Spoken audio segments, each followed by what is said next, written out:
I could survive in this world by making money just doing trading, but I don't think I will ever be happy. I will be one of the people who are just going to work to make money.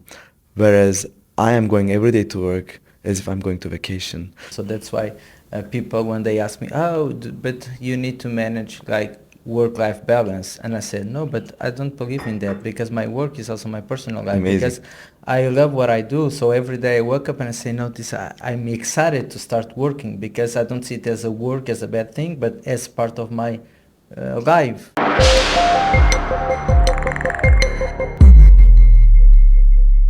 Hi everyone, welcome to No Briefing Podcast. I'm João C. Silva and today I'm here with a special guest, Ahmet Cinar. Yes. Hi Ahmet. Hi. How are you? Good? Thank you, I'm good. How are you? I say your name properly? Ahmet Say- Cinar. Yes, perfect. João. Yes. He teach me before how to say it. Yeah. João. So Ahmet, thank you to be here. We are discussing why I invited you because I think your story is very inspiring.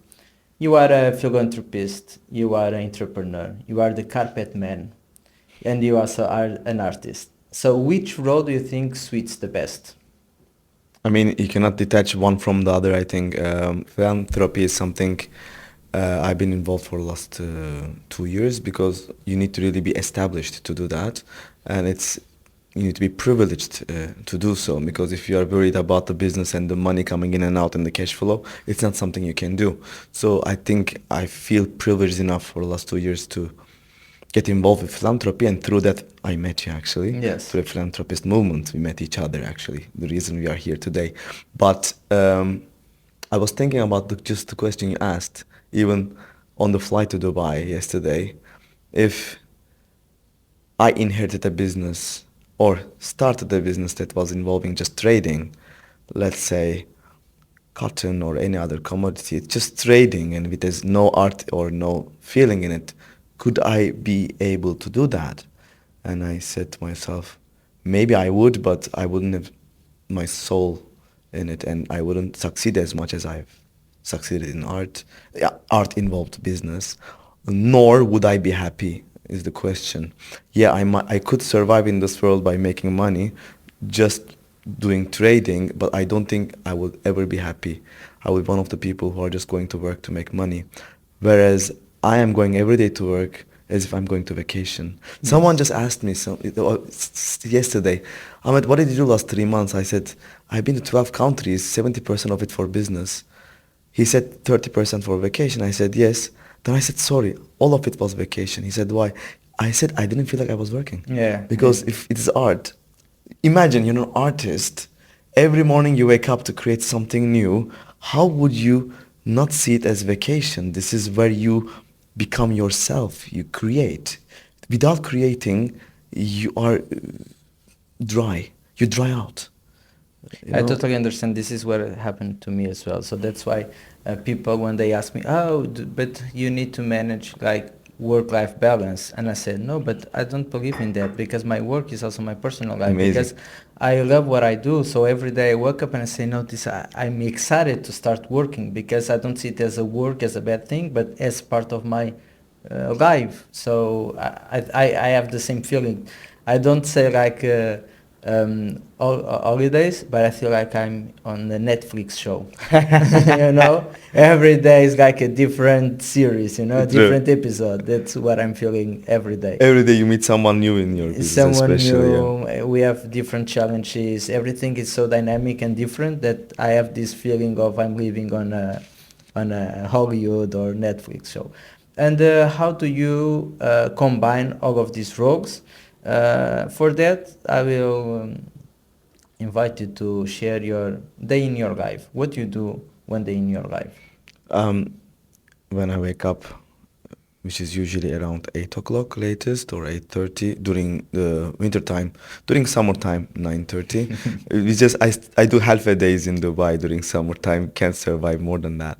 But I usually go to gym every day, and I know also it sounds very spoiled, but I have to do my sauna every day, 20 minutes, and I have to do my cold plunge another 10 minutes. So by the time I start working out, which is around 8:15, I'm out of there at 10:15. At 10:30 I'm at work.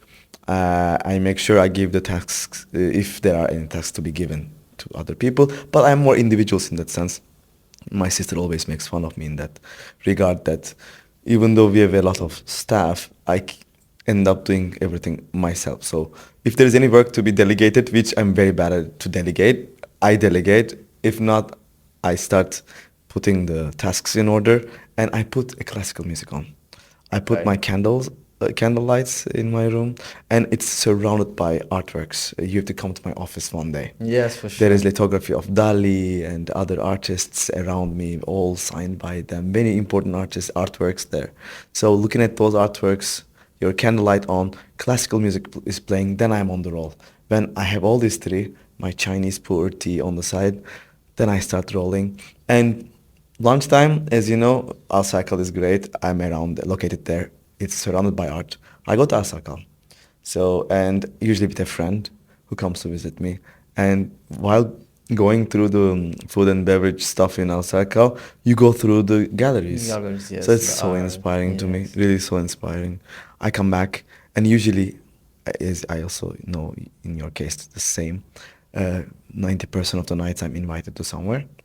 Yes. So I end up going to a place that I need to go. That's why I created in my office. There's a literally there's a preparation room and shower. So I don't go back home.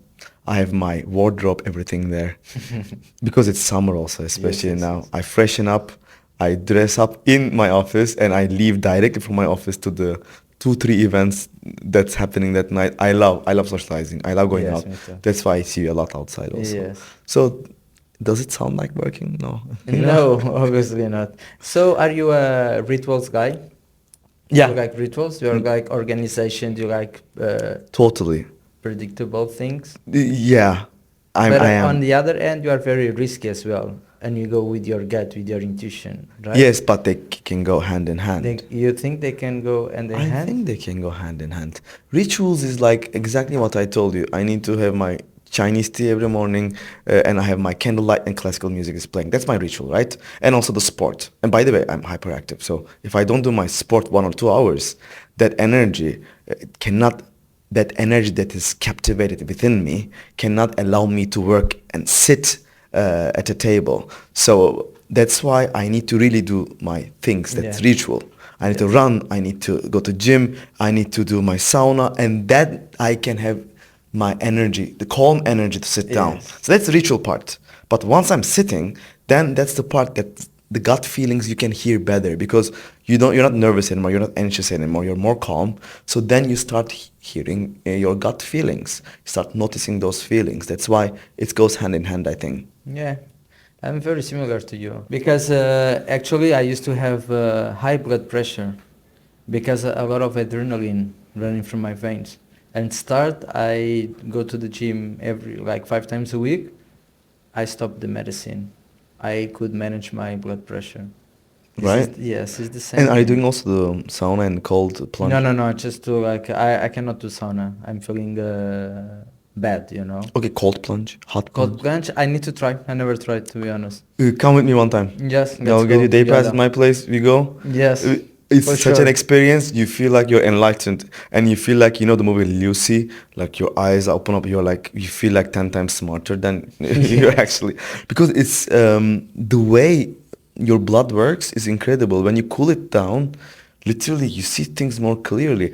The effect, the high effect of that lasts at least 3, 4 hours. Ah, that's I don't very know good. during summer how long here, but during winter time, Yeah. until 2 p.m. I feel the effect of it. To be honest with you, 6 minutes or 5 minutes, by the way. Yeah, that's right. So, about intuition and risky, that shape who you are. How can you give us an example of a risky that you took that changed your path or Uh, it's so funny. I'm not laughing because again, like, because I'm very close to my sister, she always criticizes me in that I criticize her. We criticize each other, typical siblings. So she always says to me, Ahmed, like you love risks. Like, let's say everything is perfect today. Business is running, everything is up and running. We have the cash flow, everything is okay. I can go home and have an amazing life. No, what do I do with the last money in the account? I take and I do something with it. I cannot stop taking risks. But it's almost addicting because that adrenaline that gives you Yes. and the dopamine afterwards, I think that's what I'm addicted to. So yeah, I always go 0 to 0. Like if see extra money in our bank account, for sure it goes to some exhibition projects or something. I will take you one of the big risks I took was coming to Dubai. Yes, like me. Like you. Yes. It was like almost 11 years ago, and we were going through a very hard time in our businesses in Turkey and in the United States. I was living in Los Angeles at the time, in Malibu, and also I had a place in Washington, D.C. So I was in U.S. We had a carpet store in New York. I have my movie business investments in Los Angeles, San Francisco area. So life is beautiful. I get a phone call, things are going south. My family business that my father and sister and mother involved in is going not doing well, and that's a business that's around. So this year is 91st our 91st year. We are almost becoming a century-old company, and as you know, companies in 3 generations Yes, usually they rarely fail. survive. Yes, that's true. I read somewhere the chances are 6 to 8% of survival Yes. rate. And you know from Europe, Yeah, all always family like that. businesses, yes. Yes. So how many businesses you see more than 90, 100 years? And If even if you you see it's sold to a new family. Yes, that's true. It's Like, like an holding group that bought an exactly, investor or not something the like same that. family Not the name. same family, yes, that they are running. That's why the trend is like grandpa starts, the father makes it successful, and the kids fail it. Yes. So me and my sister broke that vicious cycle. To be honest with you, that vicious cycle we broke. Thanks God, by getting involved in business early. I was at the age of 12 or 13. I don't remember going any summer holidays of 3 months like kids used to do. So I was always going to work during the summer, and every day almost after school I would go to our shop. So getting involved at early age with your family business makes a difference, but I'm going to come back to the risk part. So I got a phone call. This 91 years old company is about to fail, not because of us, because of the outside like the The situation was. context, yes. There was a lot of terror attacks happening in Turkey, and there was a problem between Russia and Turkey, which we were doing a lot of business with. So we said this is like emergency call. So I said to my father, I'm going to Dubai. I literally take a small carry-on luggage. Speaking about risk, imagine you're living in Malibu and Washington D.C. You have a home there. You really have literally like you're established there, and you just take a small carry-on luggage, just because you know someone very important in Dubai, namely, I think I can name his name. It's Sultan Ahmet Al Habtoor. He is the person who told me, come to Dubai. And I said, I'm coming. And I just flew without knowing nothing. And he gave me a hand. Imagine you're in a place, you're trying to sell ice to Eskimo. Yes. Because I was coming here to open, which And I so did, many competition. carpet Yeah. store. First of all, it's Turkish, not known. Okay, you are selling ice to ice to Eskimo, but the ice you are selling is an unknown ice to this Eskimo. Yes. So Eskimo being the local market, UAE, ice being the carpet, but the unknown ice is the Turkish carpet, Yeah. because the ice is the Persian rug, Yes. and that was everywhere, prominent everywhere. So you every single place you go, Persian stores. But I hope my Persian friends will not get offended, but I do collect Persian rugs before the Shah time. After the Shah time, 2, 3 families I love a lot. One of them being Hagigi family and Sarafian family.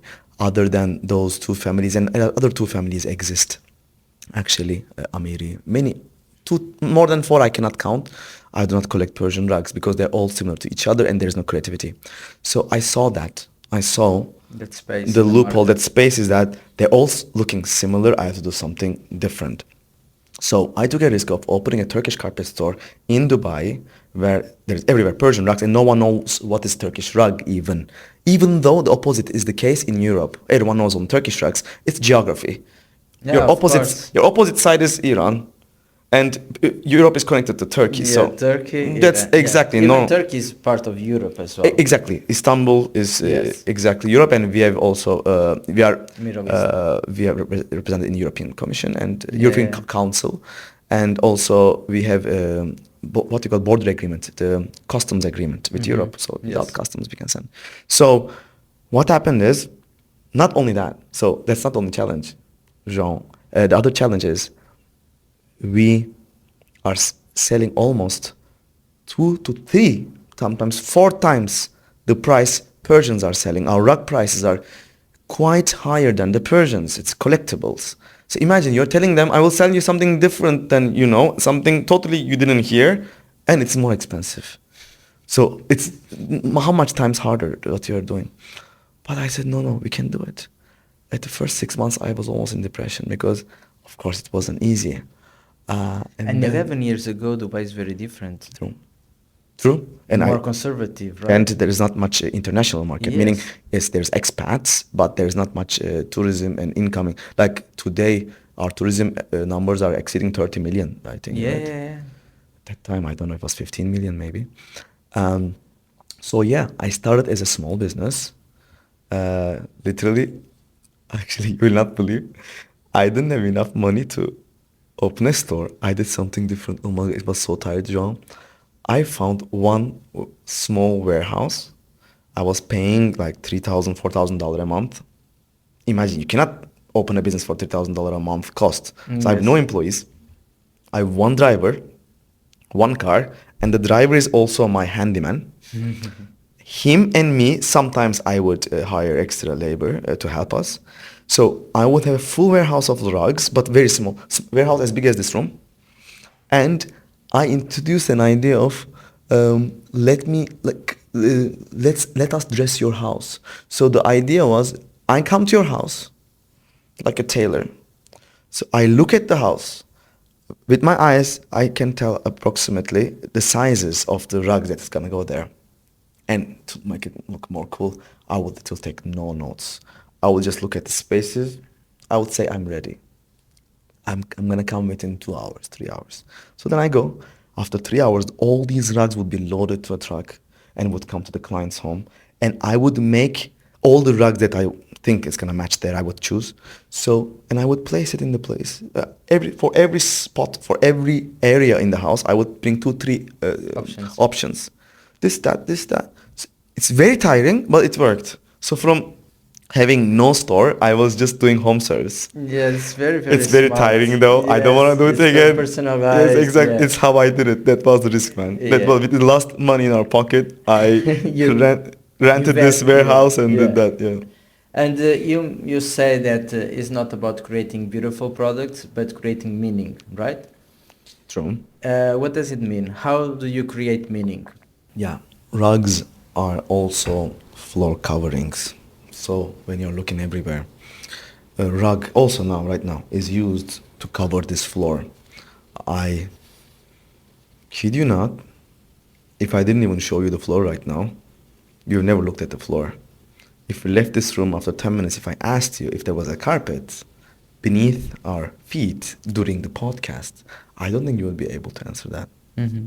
What I'm trying to do is steal the role of anything else in the room.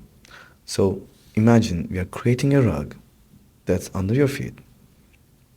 And let's say it is the rug under us right now, if it was my rug.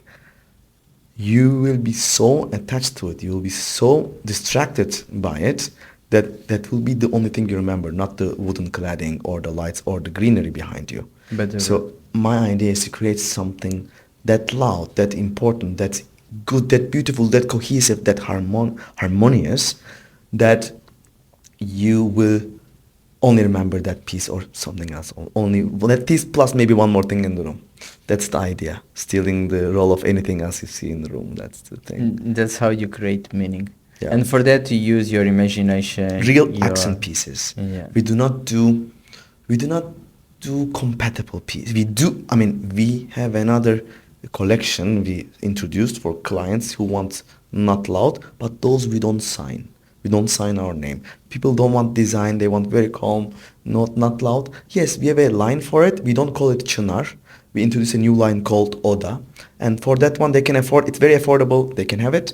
But if you want to have a Çınar, if you want a real rug signed by my family, it has to be an accent piece. It cannot be a compatible, cohesive with what's It's art. exactly. You don't buy a Picasso just No, of because course it is not. matching the color of your table. The table you're gonna change, the sofa you're gonna change. But if you bought my rug just because they are matching these two, it can match. It should match great. But if that was the only reason you bought it, if you one day change your sofa and chair, carpet is lasting around 500 years, silk carpets. So you're stuck with it. Your grandchildren are stuck with it for 3, 4, 5 generations as long as they keep it. So you need to choose something you really like without taking into account anything else. By the way, you can change the upholstery, you can change the color of this table. People change their Yeah. accessories every 5 years. But rug is buying an artwork, as you said. You're buying, investing in art. Something very interesting that I heard from you was that the difference of the importance of a rug before and now. Do you want to explain a bit? The evolution when you have a house. Before, carpet was the number 1 or number 3, the most important item on your... You came to my Yes, Çınar tour. rugs tour. See, and I pay attention. Wow. I remember you were in that tour. So just for the viewers who don't know about it, in Çınar Rugs in Al Hayat Avenue, we do 1 hour carpet art lectures with Jean Yes. came as a guest. It's by appointment only. If you walk in, you get a 15-20 minutes tour, but if you take an appointment, it's 1 hour, and this is the first part of the lecture. And okay, let me get to that. So today, in the past, at the caveman time, let's go even 30,000 years ago, number 1 item in the house, as you know, is Yes, bed. Bed, exactly. You No, said before- right? you Now gave I it up. said everything. You gave it up. He's right. So, number 1 item in the house is bed today. In the past as well. But the word bed in the old times was equal to carpet, yatak in Turkish, or in other nomadic Turkic countries, they call yatak. Yatak is still today the rug that comes from the loom, unfinished, high pile, still in our factory, our post-production section in our carpet factory. We call it yatakhane, yatak room, the room of yataks. Yatak is bed. So bedrooms, like we say, like the room of the beds. Okay. So the room of the beds is where we pile up all the rugs, unfinished, because it was exactly what it was called. Rug was the bed. So you wouldn't buy a bed, you would make a rug, very thick pile, and you would sleep on it. There, yeah. And the kilim, the flat woven kilim, would be the blanket on top. So that's why, as today and in the past, bed is number 1 item you buy if you go one of the furniture stores, right? Yes. So exactly. And that time, that's why the importance of rug was number 1, Because it was the bed. Yes, exactly. It wasn't decorative at all. Yes. When it became decorative was the urbanization started. So nomads, easily, they would roll up their carpet bed, and they would put on horseback and travel to the next location, and they would roll it out again in their yurta. In their yurta is the Kazakh Turkic name, the For the host, tent. The yes. tent. They would also use on the walls of the tent for isolation. That is Yeah. different. But for the floor is the one that's thick pile. So when urbanization started, they start building homes. Imagine trying to walk on these very high pile rugs. You would trip over. That's why Persians introduced this beautiful thin, because they started urbanization way before. They are one of the first civilizations to build palaces. That's from there comes the Persian rug word actually, because they started as Turks and nomads were making rugs for functional reasons. Persians were doing for decorative reasons. They shaved the rug because you do the knots very big, thick. So they were shaving the rug, so the rug became that thin, Yeah. so they could just walk on it. That's how the Persian rugs were introduced to the world, as a decorative rug, not functional. And Turks were doing functional rugs.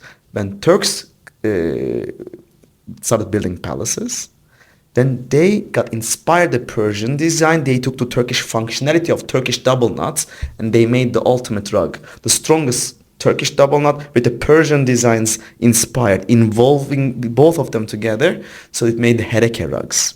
And Hereke rug still today is the number one collectible rug in the world. Because if a supply of something is less, the price is higher, as you know, and in Turkey we are really producing very small amount of rugs every year. That's why the cost of a Turkish rug is much higher than Persian rug, because it's more scarce. There is only two or three families left in the entire Turkey who produces handmade Turkish silk rugs. Oh, very, very interesting. And you like to challenge the industry, right? How you challenge the industry and why do you like to do that? Disrupting, actually. You're exactly what you said. I think disrupting suits better of what we are doing. Yes. We're disrupting because as you came to my story, you understand, of course, better. We do not do any generic designs. Mm-hmm. Anything generic, we are not Unique. there. Right today, including the songs, including the artworks, I see a lot of copying from the past or remaking or small little touches from old song, and they just change one note, they make a new song. If you also notice in the music industry, last 20 years, look at the songs. No. I can count. Fast. It's like fast food. Yes. Like fast food. I don't think in 2040 they're gonna listen to 2020 songs as oldies. Even though we are now listening to 80s and 90s and we enjoy them, Again. I don't think 2010s and 20s will be enjoyable in 2040s. People will still listen to Ne Na Na Na, 80s, Sway, yes. all the songs we still sing today will be still available in 2040 in yes, new for remixes, sure. new versions. So I think the creativity, the genuinity of the creativity stopped after 2010. 10. I was gonna say 2000. I said okay, 2010. Yes. 2010. Let's say 2010. I think since like 2000 to 2010 was when was dropping. Dropping. I totally Yes. agree with you. Totally. Because there are good things from like 2004, 2003, but from 2010 onwards, the quality decreased a lot. Same because happened it's in the more rug high. industry. Same happened. Please, if you, every time It's again. like in videos, it's like in marketing. Yes. It's the same, now. To create a reel or a video to share on social media or a website is fast and no quality. Before, like each video that I used to produce with my company was very storytelling. The plans is not that it's like 3 minutes, could be 3 minutes. Now it's like 30 seconds. Otherwise, people they don't. No one is watch watching it. movies, man. Yes. I even was just the talking to a few movies. friends the other day. I realized everyone's watching the limited series. Maximum their concentration span is maximum 35 to 40 minutes, which is even too long for one of the episodes of a TV series. Usually 20 minutes, but 40 minutes, let's say max. They're like, oh my God, man, a movie of 2 hours, who's gonna watch it? Yeah. I cannot sit down and watch a 2-hour movie. For How? me, How come? it's so enjoyable. I mean, I'm like, wow, the industry is going so fast, short. Everyone has this short attention span of attention. It's going exactly to that direction. It's as you because said. also of the music, of the social media, and everything. Songs are also shorter, combined. if you notice. Of 2.5 course, minutes, 2 2 minutes.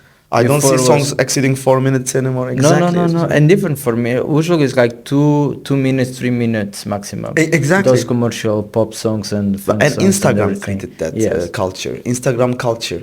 Reels, short, fast, swipe. Ta. Exactly. Yeah. But in my opinion, this is a problem that will be fixed in a couple of years because everything I think is a cycle. So we go down and then we understand that it's not a good way to go and then we change a bit. I hope so. I think hope that so. happened, That happened It's with the all that happened in the history. metaverse. Everyone was going crazy about buying land on metaverse, meta parties, meta. Other than Meta, the company who owns Facebook, I do not hear the metaverse Verse anymore. anymore. No, no, That no. freaking scared the shit out of me. Yeah. Like when I saw the metaverse, I'm like, Because wow, it's are we like to gonna live live, there? yes, in a You- different world that, People were doing roundtable meetings yes, with their with the digital metaverse twins. avatars. Yes. Oh my god. It was like a Black Mirror episode, you know? Yes, yes, I know But that. yeah, but look, it stopped. It People stopped. resisted to that. People didn't go into that world. No, they didn't. So there are things that I believe that I'm not scared about the technology and the progress. I just think it's part of the process to have ups and downs, you know. And if you see our history, it's always like that. There are moments that and right now I think we are in the same moment as in the industrialization with the AI. You know, like in the beginning of 19th century, everything changed with the machines. Before was like, you know, Exactly, exactly. and now I think we are in the same moment right now with the AI. So I believe that the next 5 years, the way that we behave, the way that you socialize, our lifestyle will be very different with that. Scary but true. Yes, Resist. but we need to just to adapt and But accept. remember your childhood before internet existed. I remember it was beautiful. It was beautiful for sure. And then remember the time before internet existed in our phones? Like we had phones, but there was no internet. Like if there was, Yeah. there was MMS, something called Yeah, MMS. just you could, do you remember the snake game? Snake Oh, egg, no, that yeah. and maximum you could receive was an Maximum. MMS on your Yes. SMS as a message, as a picture. It would take time to load it. I remember it as beautiful, but I don't know what you think. But it was really nice.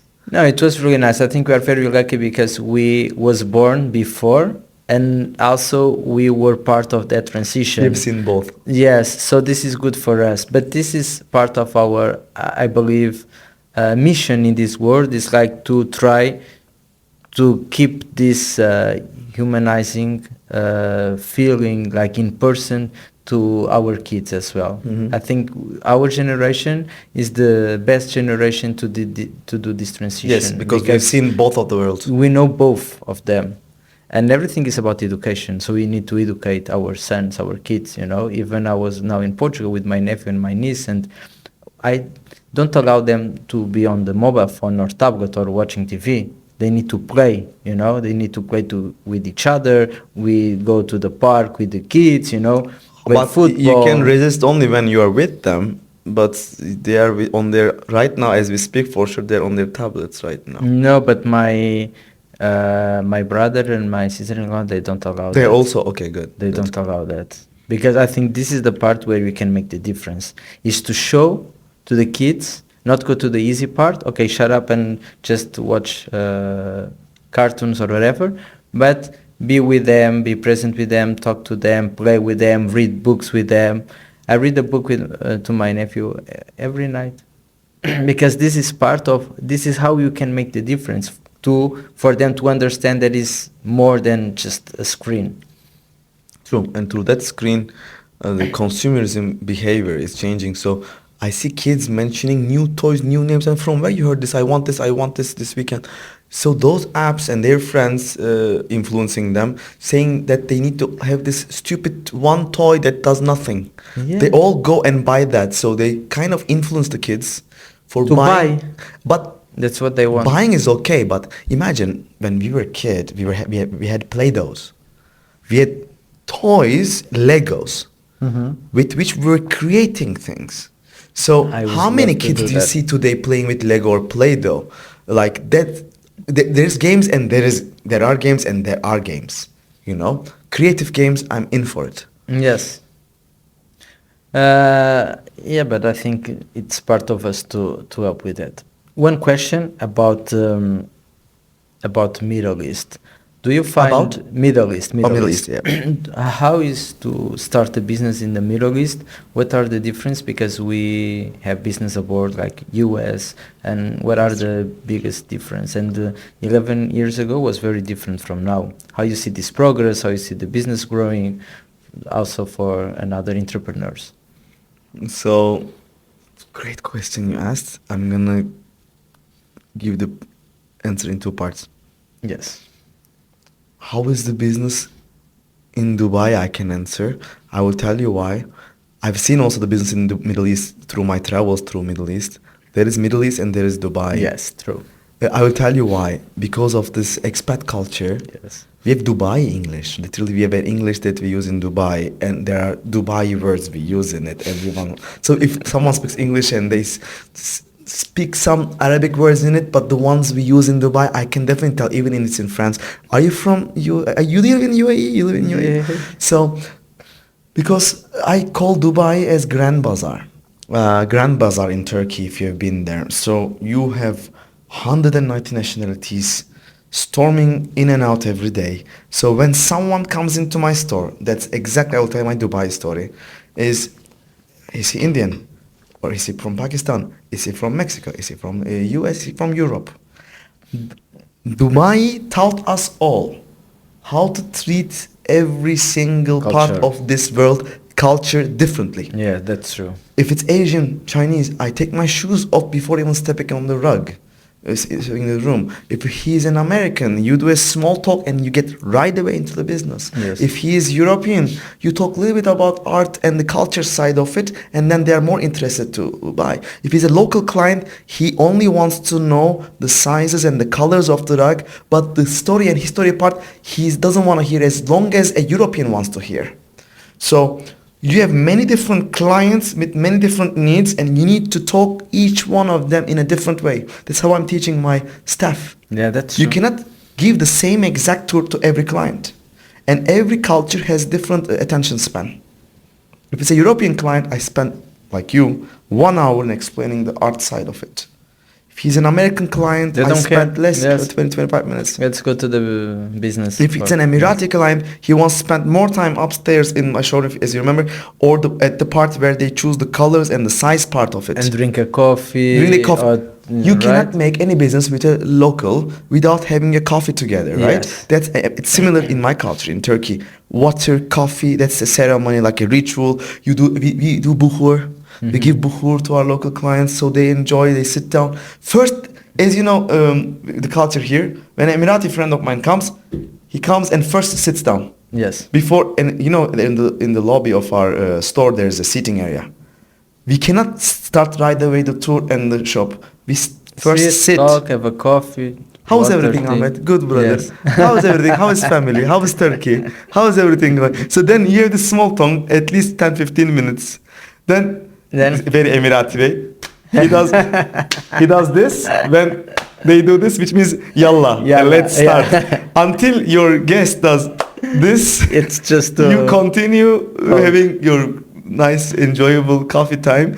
When he does this, it means he's getting up. Then you start the tour.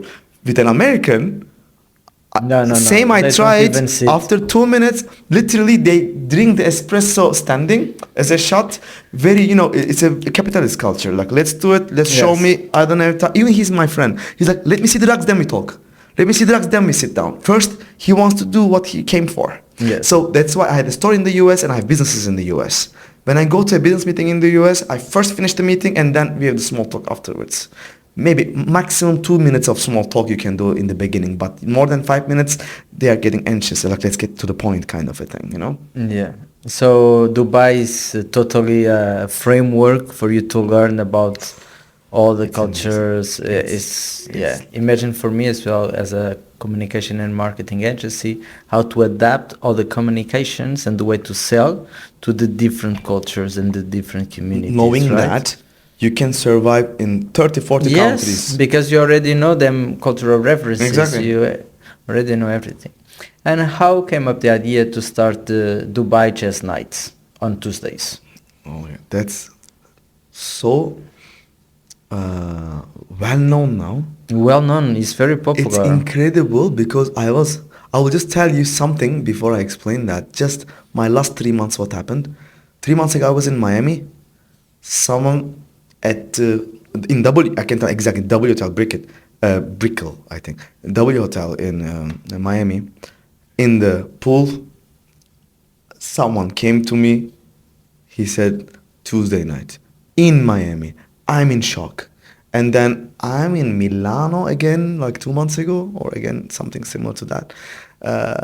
And I'm walking on the street. One Italian guy said, Tuesday night, man, Tuesday night. See. He's like, Tuesday night, man. Tuesday night. Tuesday night. I'm like, what? He's like, then he was kind of looking fast. He's like, I know you. And he left. I'm like, what? Is it that well known? So Tuesday night is now in Dubai associated with our jazz jam night. Yes. So that started exactly 2020. Ah, it's a long time ago. 2020. It was beginning of loosening the corona restrictions. Mm-hmm. So that's why we were only meeting the musicians. Maximum 7 or 6 friends without inviting any guests.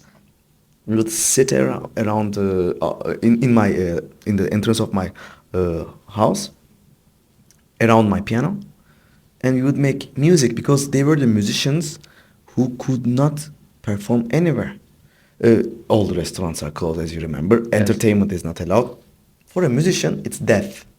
So literally, not only in the UAE, entire world, all musicians were at home trying to make music, if you remember, through online. Zoom calls online. Yes. They were trying to make orchestra online. But it's not the same thing of hearing someone next to you and feeling the resonance of the string, like the resonance of the music. It's not same through the speaker. So Ömer, my friend, he's from Turkey. He knew all the musicians here, Ömer Sarsar. So he said to me, Ahmet, like, I have so much musician friends here. Come to my house. I met all his musician friends. I told them, would you guys mind if you do it on Tuesday night in my house? You would ask me, why Tuesday? Because at the time they were all married. Now one of them is only married. So at the time, I think it's still the same. There was Dubai Tuesday Ladies Night, if you remember.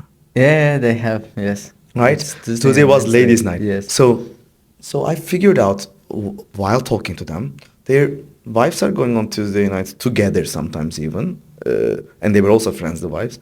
They would go out, and we would have our free time. I was free anyway, I was single, but they could come to my house and they would have no worry of their wife calling saying, come home. That's why. That's why. And It's a Tuesday night. But how changed from like be 10 people to like 100 people 120 and something. 120 people? So it's actually, as you know, it's a non-profit. There's I know. no money It's your involved. house. Exactly. You Musicians are not being offers paid. everything. My guests who come, it's my home. It's a house party. Guests don't pay to enter. Musicians don't get paid. It's not an event. It's musicians making music in my home and my other friends coming to listen to them. That's exactly what's happening. So once the corona restrictions lifted up, so we opened it. I opened the door of my house. Whoever even heard the sound of music They could crossing just by, join. friends, we would play and my friends would come. And it was like a snowball effect. One night I had 60, 70 people and I didn't know 90% of them. It was scary. Me and my sister, we were thinking about it. We said, stop. We need to do something about this. Then we introduced a guest list. Mhm. Guest list is every Tuesday in my private home, I'm making a home party of music, but only people who come with reference, who knows us, who knows one of the musician or me. By reference, they apply. And if we have space, because we now put a limit of 60 guests only. Okay. And 60 guests apply. If they get usually I get 100 and 110 applications. Yes. I choose 60. And when I see someone who came a lot, I try to choose 60 new so new people hear this beautiful music. And another, if you say 120 people, how we have 60 already. So the other 50 to 60, believe it or not, it's all musicians. Musicians who want to come and play with another musician. Because an Arabic instrument player wants to play with a Latin music player. So we mix them in different genres. We mix together something that you have seen, something amazing comes out. Yeah, it's amazing. Yeah. To finish the podcast, this episode, I have some short questions for you, okay? With short answers. Okay. Morning person or a night owl? Night owl. One country that inspires you? Italy. Italy, yeah. One entrepreneur that you admire. Can you name one or? That's a great one. Wait, I love it. Jeff Bezos. Yeah. A book or a movie that changed your perspective. Green Mile. One habit that you couldn't live without. A lot of them. Piano. Piano. One word that defines leadership. Empathy. Yeah, 100%. Success means Passion. one thing people would be surprised to know about you.